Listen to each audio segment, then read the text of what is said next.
Nitai Go Premanandi. Jayom Vishnupada Paramahamsa Parivajigacharya Ashtochaka Sri Srimad His Divine Grace Srila Abhayacharya Ravinda Bhakti Vedanta Swami Srila Prabhupada Ki Jayom Vishnupada Paramahamsa Parivajigacharya Ashtochaka Sri Srimad His Divine Grace Srila Bhaktivedanta Saraswati Mahana Srila Prabhupada Ki Ananta Koti Vaishnava Vrinda Ki Namacharya Srila Haridas Thakur Ki Prem Kaho Shri Krishna Chaitanya Prabhu Nityananda Shri Advaita Gadadhar Shivasati Gaura Bhakta Vrinda Ki Shri Radha Krishna Gop Gopinath Sham Kund Radha Kund Ki Govardhan Ki Shri Vrindavan Dham Ki Shri Mathura Dham Ki Shri Mayapur Dham Ki Shri Ganga Mai Ki Yamuna Mai Ki Tulsi Devi Ki Srila Prabhupada Transcendental Book Distribution Ki Srila Prabhupada Transprasharam Distribution Ki Itai Gaur Premanandi. All glories to the assembled devotees. Hare Krishna. All glories to the assembled devotees. Hare Krishna.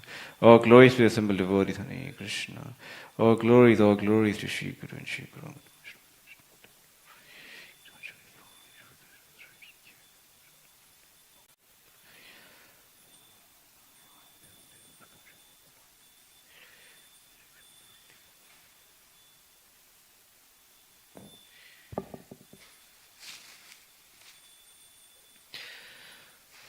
Hare Krishna. Welcome to this morning Srimad Bhagavatam class. We're reading from Canto 3, Chapter 13, titled The Appearance of Lord Varaha, and text number 47, that's on the board. Before we read, we recite the invocation. Om Namo Bhagavate Vasudevaya. Om Namo Bhagavate Vasudevaya. Om Namo Bhagavate Vasudevaya.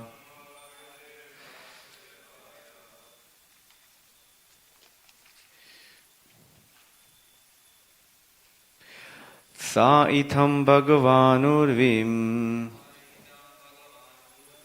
Vishwakshena Prajapatihi Rasayali Layonitam Apshunyasya Yayo Hari. Saitham Bhagavanurvim Vishwakshena Prajapati Rasayali Layonitam Apshunyasya Yayo Hari. Saitam Bhagavanurvim Vishwakshena Prajapati Rasayali Layonitam Apshunyasya Yayo Hari. Saitam Bhagavanurvim Vishwakshena Prajapati Rasayali Layonitam Apshunyasya Yayo Hari. Saitam Bhagavanurvim Vishwakshena Prajapati Rasayali Layonitam Apshunyasya Yayo Hari. Vaishnavis. Saitam Bhagavanurvim Vishwakshena Prajapati Rasayali Layonitam. Shri Radha Gopinath Ki Jai. Yayo Hari. Saitam Bhagavanurvim Vishwakshena Prajapati Rasayali Layonitam Apshunyasya Yayo Hari. Word for word translation.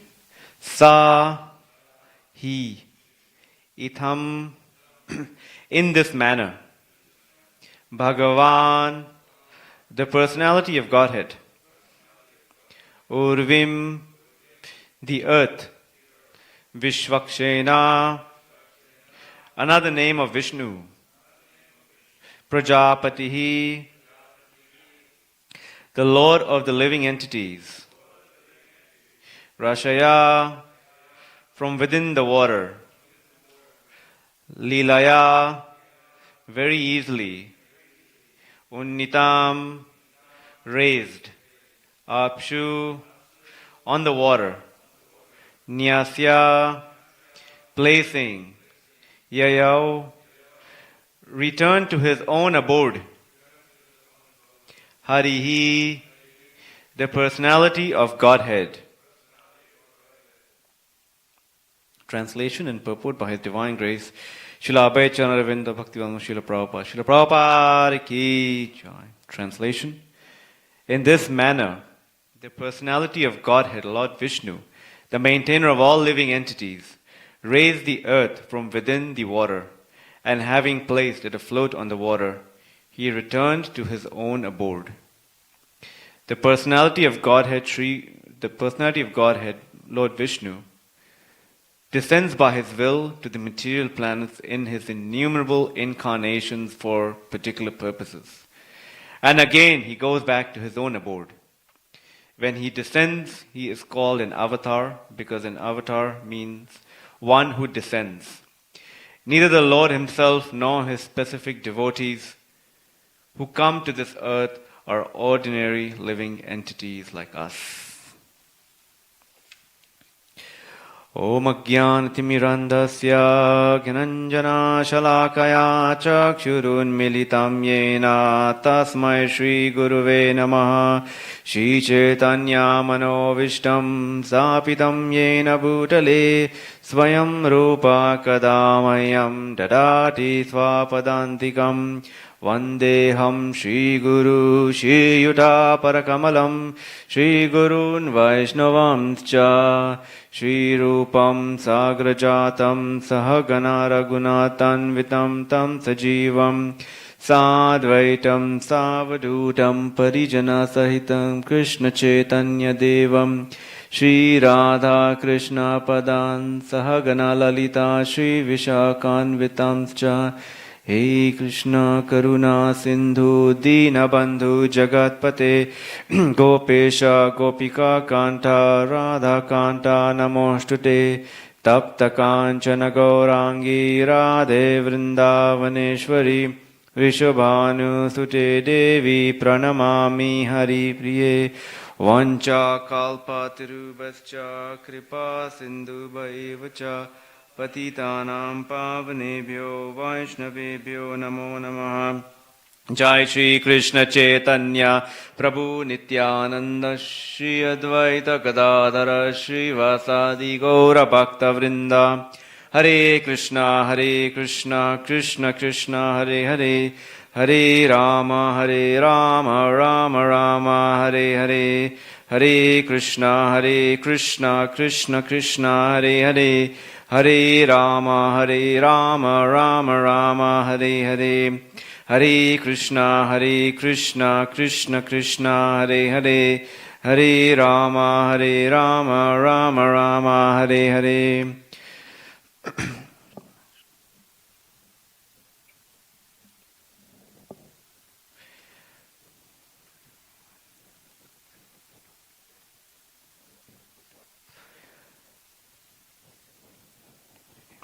Hare Krishna. I'll read the verse again. So, Canto 3, Chapter 13, text number 47. In this manner, the personality of Godhead, Lord Vishnu, the maintainer of all living entities, raised the earth from within the water, and having placed it afloat on the water, he returned to his own abode. So we're reading this chapter, Appearance of Lord Varaha, and what we've just concluded is basically where the demigods are offering prayers to the Lord and are glorifying him for his uncommon activities. Obviously, we know that the Lord appears in this verse that we read, that it is described that he descends by his own will in his innumerable incarnations for particular purposes, and again goes back to his own abode. So, this is Varaha, and we've just passed the appearance of the day Varaha Dwadasi, which is on Sunday, the appearance of Lord Varaha on this planet. And interestingly, there are many lessons that we learn from this pastime. Obviously, in this chapter, in one verse, Srila Prabhupada combined the appearance of two Lord Varahas. One is the Lord Varaha that appeared in the in the first Manvantara, and the other Varaha that is described is in the reign of the Chakshusha Manvantara. So, what we've just seen is this, where this planet Earth was submerged in the Garbhodaka ocean, and the Lord took the form of a boar to pick up planet Earth and obviously placed it in its orbit. I was recently listening to a lecture by my Guru Maharaj Giriraj Swami, and he was quoting a verse from the second canto, which the chapter titled Scheduled Incarnations of the Lord. And it was described of this appearance of Lord Varaha, and interestingly how Srila Prabhupada in the purport writes, Lord Brahma is the first demigod and Hiranyaksha is the first demon. And he was describing that since time immemorial there's always been a conflict between the two. And how, it's actually in principle, there's the difference between the two is the demigods are always obedient to Lord Vishnu. They're always looking to serve Lord Vishnu or looking to serve in the best interest of Lord Vishnu, whereas the demigods, in one sense, want a godless society. They don't want to offer any respect or offer anything. They want to keep all the resources to themselves, and they want to just somehow or the other be the proprietors of everything that they survey, as we've just read in the 16th chapter of the Bhagavad Gita. I'm the Lord of all that I survey. In one of the verses, Krishna says that's the mentality of the demons. So there's always a tussle between the demigods and the demons.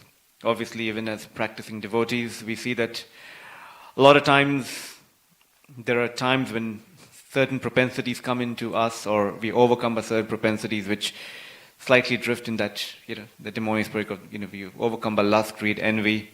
Krishna says in the Bhagavad Gita how these three qualities are gateways to hell. So we should try to safeguard ourselves from these propensities, and a lot of it depends on our association, what kind of association we keep. But interestingly, Maharaj was describing a story from Juhu that had happened. Even Maharaj was describing how even the current property that we're sitting on, the Hare Krishna land, there's such a saga that had happened. There was a fight between Srila Prabhupada and obviously many demoniac people in the government itself. There was mafia involved and such. And he said even after Srila Prabhupada left this planet, there were the police and there were certain high-ranking government officials who were always targeting the devotees. In fact, they said that the temple, these authorities said that the domes in the temple are like, you have antennas that are sending secret messages to the CIA. They were coming up with all these conspiracy theories. So on one such occasion, I believe the police or someone were asked to come and do a thorough investigation on the premises. So they came and they were examining the property, and at that time the GVC was His Holiness Tamal Krishna Maharaj. And the police officer was asking Tamal Krishna Maharaj, do you know why are we investigating your premises? And Maharaj said, no, I don't know. It's like, no, can you take a guess? Why are we coming to your property? He's like, oh, maybe there are a lot of foreigners here. I mean, a lot of people of non-Indian descent here. That's why you're coming here. He's like, no, there are more foreigners at the Holiday Inn in Bombay. But we are not going there. But we are coming here. And Maharaj just gave and said, look, I don't know. Why don't you tell me the reason why you're coming here? He's like, at the Holiday Inn, there are all these foreigners, they eat meat, they drink wine, they engage in illicit activities, they gamble, and they're quiet about it. They're quite comfortable with it. Here you are, you're telling don't take meat, don't drink wine, don't gamble, don't do illicit sex, and you're making a propaganda of this whole thing. So that's why we're coming to investigate you all. Why are you making a propaganda? So this has been happening since time immemorial. And the police said, look, I know that you all are, following the right way of life, but people above me have summoned me to come and do this investigation. But I just thought I'll tell you the reason. And obviously, devotees came out successful. But time and time again, this is always the principle. There's always a clash between these two parties.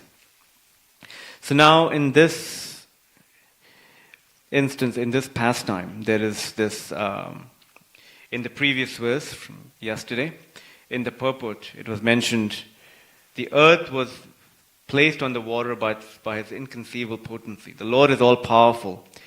Therefore, he can sustain the huge planets either on the water or in the air as he likes.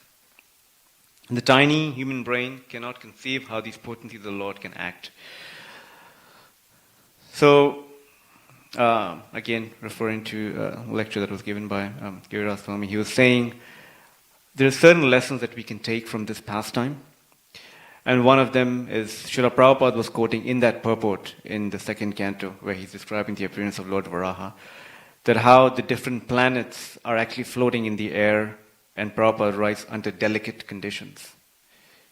So there are very delicate conditions under which those planets remain afloat, and even a slight disturbance in those conditions will, cause those planets or whatever it is to drop into the ocean, or to fall from its orbit. Obviously, Srila Prabhupada in that purport writes how the current demoniac, civilization, or, in terms of material prosperity, we are just trying to rid Earth or trying to exploit planet Earth for all its natural resources, and we're somehow or the other creating a big disturbance in the whole ecological landscape of this planet. So how it's actually very destructive. We are not only creating a disturbance for ourselves, for this generation, but for generations to come. But actually there's a deeper significance behind this pastime, is that as these planets stay afloat by very delicate conditions, so similarly for all of us as well, practicing sadhakas, there's also a delicate balance by which we stay afloat in our Krishna consciousness. If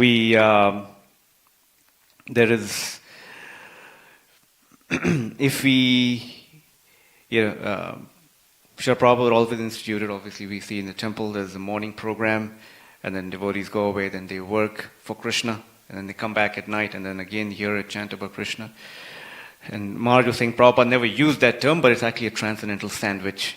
There are two layers of bread, and then there's filling in the middle. So devotees should always, never ever neglect, their daily sadhana.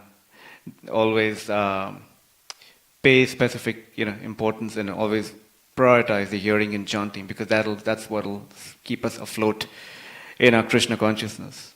And not only that, we should also cultivate favorable relationships with devotees. Because if we don't cultivate favorable relationship with devotees, if we don't reveal our minds, if we don't develop loving relationship with devotees, then what will happen is that we'll develop those relationships with non-devotees, the materialists, and that'll harden, our hearts. We won't be truly, receptive to the mercy of Lord Chaitanya.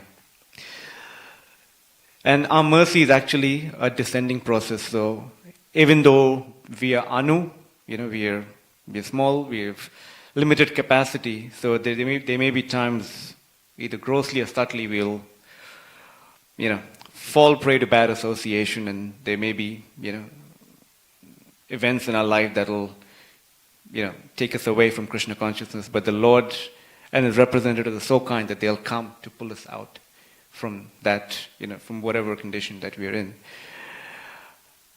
Obviously, the mercy, here we see the Lord appear in an incarnation as Varahadev, but actually for us, the Lord's come through His disciplic succession. So the disciplic succession is what actually pulls us out In fact, I was remembering once I was hearing a class by His Grace Radha Vinod Prabhu, and I may have mentioned this in the past, but it's always served me as a very valuable lesson. And he was saying how he was once with Loknath Maharaj, and Loknath Maharaj, they were working on some Sanskrit project.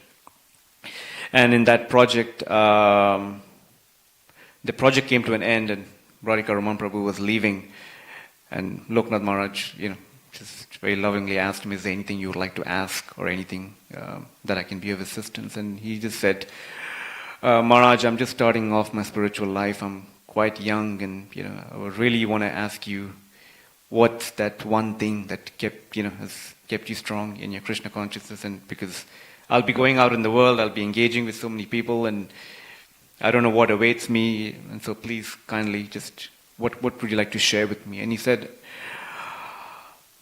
and at that time where they were at was it was somewhere close to the Ganges, and he said, you see every year there's a Kumbh Mela here that happens at a particular time. Obviously we've just passed that, it's around the Makar Sankranti time. So at this Kumbh Mela, thousands and thousands of people gather to take dip in the Ganges at that auspicious time. So if someone was to, mentally prepare himself or herself to take a dip in the Ganges, they'll stand around the Ganges at that auspicious time, and then when the time comes, then you'll have to go and take a dip. So he said at that particular time, when you're assembled there to take a dip, you're surrounded by thousands and thousands of people. And when that time comes, even if you have the slightest doubt to back out, to not do it, you'll somehow be pushed by the force of people and pushed by others to somehow or the other go and take a dip in the Ganges. Similarly, we should pack ourselves with devotees that at any particular time that we're straying away, or we have some moments that, or some temptations that are really taking us down, devotees will be there to just, twist our ear and just say, hey, straighten up, or, you're falling away. And a lot of times we may just see that as, how Prabhupada would always say, we go to the dentist only when there's something wrong with us, when dentist is performing an extraction. But if you were to do it on our own, if you were to, be vigilant about it, then obviously that extraction wouldn't hurt us as much. But, when the devotees are really trying to offer their mercy, that mercy comes through ways which we may not, at that very moment we may not appreciate it, but when we look back, then we'll always be grateful for that. And obviously we should be grateful to the devotees who are really, and our Guru Parampara, who are really helping us understand the real value of this human form of life. So that's, with this pastime of Varaha, how there's this delicate balance, and we should always be careful of what we, how we spend our time. There's this verse in the Bhagavad Gita, chapter 2, verse number 44, in the minds of those that are attached to material enjoyment and opulence, in the hearts of those, determination with devotional service does not take place. And I believe it was once Ganashan Prabhu sharing an exchange he had with His Holiness Bhakti Rasamrita Swami on this particular verse, and after I heard that, it just opened me up. It opened a whole new dimension in my understanding of what this verse actually meant. And I think, if I get it right, the question that you had asked, that Prabhu had asked Maharaj, was, what's wrong if I were to engage in something that's not opposed to the regulative principles of devotional service? So, for example, obviously, as devotees, we don't eat meat, we don't drink wine, illicit activities, and don't, gamble. But anything other than that, what's wrong if I were to just engage in this? Sometimes, we get carried away. We may, want to watch TV, we want to watch sports. It just, when we're engaging with this world, and especially, for myself and those that work, there are so many conversations that we get caught up in, which we just have to somehow or the other we become like ducks. Just taking in, and we just try to find a way out. So what's wrong with this? And interestingly, Bhakti Rasamrita Maharaj shared that we only have, because we just have a fixed amount of determination. And as we draw from it in the form of these activities that are not Krishna conscious, because obviously it's not in defiance of the regular principles, but when we engage in such things, then we are drawing from the sense of determination, and then we really, when we try to go back to, our daily practice of Krishna consciousness, the intensity by which we'll approach it will obviously be depleted. And I've seen that, even for myself sometimes, even some devotees that I've shared with, that maybe if you're too caught up during the day with activities, and then we figure out only, quite late in the evening that we have a sadhana to do, the intensity by which we'll approach it will be quite, we'll be just trying to finish what we're trying to do, So it becomes, you can say in one sense, the word that sometimes devotees, especially for myself, I see it as, this is just, oh my God, I have to get my rounds done because it's so late at night, but I was engaged with all these activities during the day. So we have to be careful, and obviously that because we anu, a lot of time we think, it doesn't really matter, everything's absolute, but there is, we have to really be very careful with our time and prioritize certain things, because it all adds up, and that's what this whole pastime here it is of that balance, that how Lord Varaha, our Guru Parampara, the devotees are going to come and help us in whatever condition we are in, provided that we are sincere. So that's one of the things that really struck me when Maharaj was describing it on Varaha Dwadasi. In the time that's left, I just wanted to discuss just a little bit about Sri Narottam Das Thakur's appearance. We celebrated his appearance yesterday. And in fact, in verse 41 of this chapter, in the purport, Srila Prabhupada writes very, very beautifully.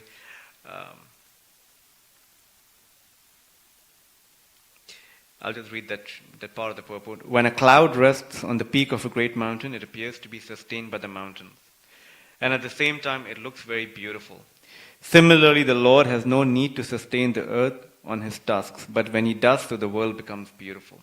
Just as the Lord becomes more beautiful because of his pure devotees on the earth. So, like I said, we've been very fortunate to have this whole week, and obviously leading up to the month, leading up to the appearance of Lord Chaitanya, appearance of so many amazing personalities, appearance and disappearance of so many amazing personalities. We had Advaita Acharya, then we had the appearance of Madhavendra Puri, Ramanujacharya, Varaha Dwadasi, then we celebrated Nityananda Trayodasi, and yesterday was the appearance of Narottam Das Thakur. So Narottam Das Thakur, as we understand, had appeared in a village called Keturi, which is in present-day Bangladesh. And prior to Lord Chaitanya, concluding his pastimes, it is said that he glanced at this village Keturi across the Padma River, and he just loudly chanted, Narottam, Narottam, Narottam. And Kashishwara, Sri Nityananda Prabhu, and everyone also chanted Narottam. They chanted along with him. And then obviously Sri Chaitanya Mahaprabhu distilled his what's called liquid prema, that love of Godhead, in that river Padma, and obviously gave instructions that if in the future a personality would appear who will take this, whom you would have to pass this on to. So as we understand, Sri Narottam Das Thakur was born to a king at that time, Krishnananda Datta, and Narayani Devi was his mother. And he had all the opulence of this world. In fact, in one instance, I always find that him to be quite similar to Raghunath Das Goswami. He had all the riches, but then he was so absorbed in the love of Godhead, and especially very attracted to the pastime of Sri Chaitanya Mahaprabhu, that he just, couldn't tolerate the separation, because he had appeared just after Lord Chaitanya Mahaprabhu and the associates had left this planet.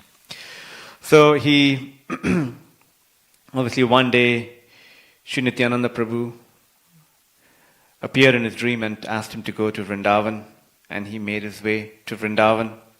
And there he came in touch with Lokanath Goswami.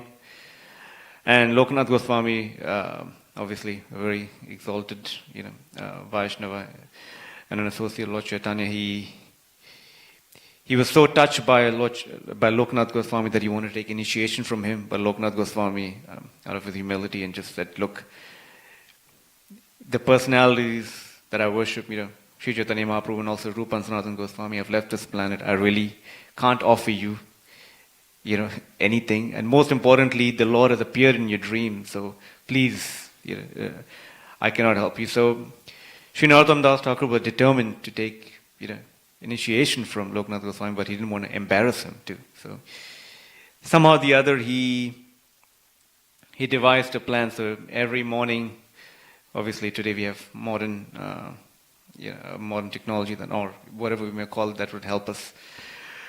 We have modern toilets and stuff, but in those days, people would go to the forest in the morning prior to starting their day, and then answer call of nature, and then take a dip in the Yamuna, bathe, and then start their day. So Lokanath Goswami would go every morning to the forest, and then Narottam Das Thakur came to know of it, and he every day, before Lokanath Goswami would even start his day, he would clean the whole area where Lokanath Goswami would answer his call of nature, and he would clean in such a way as though as if someone was cleaning the place of the deity with such love. And Lokanath Goswami became a bit intrigued after a year, like, who is this, how is this arrangement happening? How is it so clean?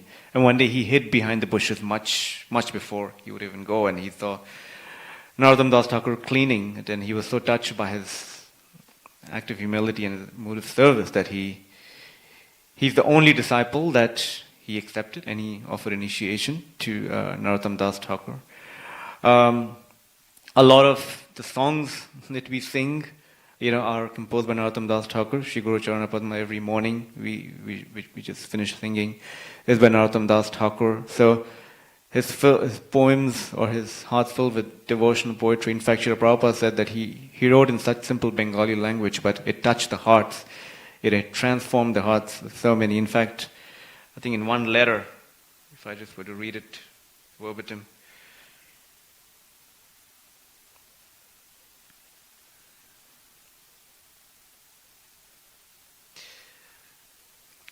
Srila Prabhupada writes, the prayers of Narottam Das Thakur, he said, the sound is above the material platform. It is directly from the spiritual platform. And there is no need of understanding the language. It is just like a thunderburst. Everyone can hear the sound of thunder. There is no misunderstanding.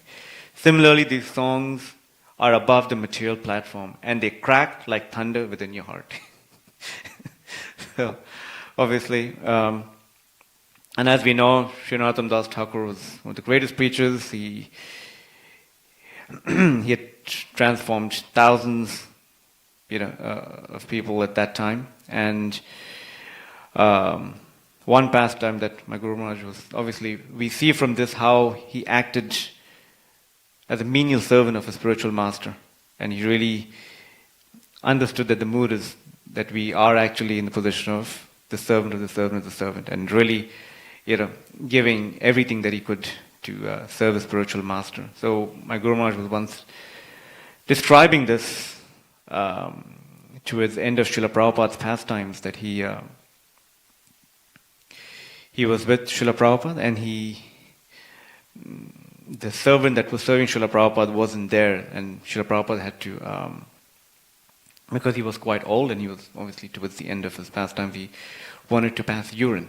So whoever was there just asked, Maharaj at that time, why don't you assist Srila Prabhupada? And he said that he took, the bottle for Srila Prabhupada to help him pass urine, and he gave Srila Prabhupada that bottle, and he was helping him, in that process. And he felt that the ecstasy that he felt at that time was something that he wouldn't have gotten even after performing thousands of artis and chanting thousands of rounds.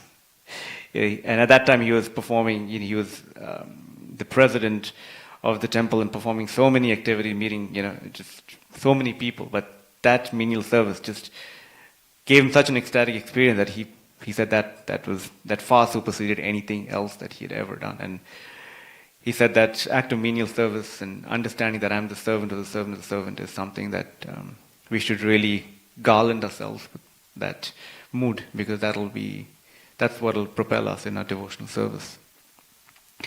So, like I said, something about Narottam Das Thakur, obviously. There's a beautiful book that's been of his pastimes that I believe Mother Sitala has written. So everyone here and devotees that are listening to, please read it. It's filled with such sweetness of Narottam Das Thakur's pastimes, and it gives us an entrance into his heart. And obviously those are the associates of Lord Chaitanya. I was listening to Amarendra Prabhu saying that I believe Vrindavan Das Thakur or Krishnadas Kaviraj Goswami, one of them say that if you for example, we may be performing devotion service for so many years, we may, have had so many good experiences in the Krishna consciousness, but somehow or the other we feel our heart still to be, quite hard-hearted. We don't feel that ecstasy at times. So Amarendra Prabhu was saying that we should, he was quoting Vrindavan Das Thakur, Krishnadas Kaviraj Goswami, that we should listen to, if we can listen to Chaitanya Bhagavat at least 108 times during a lifetime, then our hearts will be softened. So that's a benediction that's been given to us. So, so constant hearing of the pastimes of the Lord and His associates especially. We are so fortunate to be in this month, we'll be reaching up to the point where we're celebrating the appearance of Lord Chaitanya, that the mercy is there. Like devotees say, ours is a descending process. It's been made easy for us. So we should rather, especially I take it for myself, to take whatever opportunity I get to somehow or the other, because I've been fortunate enough to be in the association of such wonderful devotees that they're always there to pull me whenever I'm drowning. So that's something that just thought of sharing here. I think we only have a couple of minutes if anyone has any questions or comments. Okay, thank you very much. Granthra Srimad Bhagavatam ki, Srila Prabhupada ki, Nita Go Premanandi Haribo. Srila Prabhupada ki jai.